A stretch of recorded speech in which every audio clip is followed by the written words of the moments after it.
Alphabets यहाँ पे लिख रहा हूँ। Anti clockwise circle, then mid वाली टू लाइन पे स्ट्रेट लाइन कॉल्ड ए। एक की फॉर्म क्या है? एंटी क्लॉकवाइज सर्कल है। देखें, ये एंटी क्लॉकवाइज सर्कल हो गया और स्ट्रेट लाइन है। बी के लिए स्ट्रेट लाइन होगी और उसके बाद क्लॉकवाइज सर्कल। सी के लिए हाफ सर्कल। डी के लिए anti clockwise circle then straight line. E के लिए horizontal line then half circle. F के लिए अम्ब्रेला के हुक को सीधा कर दो और हॉरिजॉन्टल लाइन की छोटी सी लगानी है। Anti clockwise circle then umbrella का हुक, ये जी की फॉर्म है। एच के लिए स्ट्रेट लाइन और सीधा हुक है। आई के लिए उल्टा हुक है और जे के लिए अम्ब्रेला का हुक है।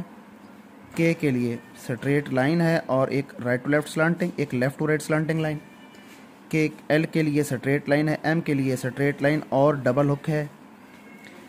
एन के लिए straight line then single hook.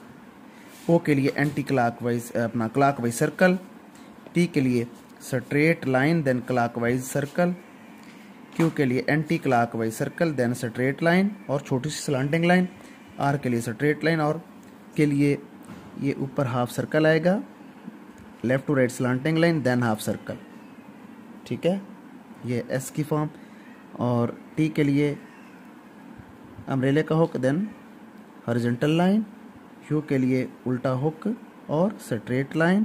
We के लिए तिरछी लाइनें जो आपने पढ़ी थी टूल्स में उनको मर्ज कर देना है। डब्ल्यू के लिए इनको डबल कर देना है, ये देखें। एक्स के लिए इन्हीं तिरछी लाइनों को मिड से क्रॉस करवाना है और वाई के लिए उल्टा हुक होगा और साथ में अम्ब्रेला का हुक होगा। जी के लिए horizontal line, right to left slanting then horizontal line. तो ये है जी कंप्लीट हर अपना अल्फ़ाबेट्स।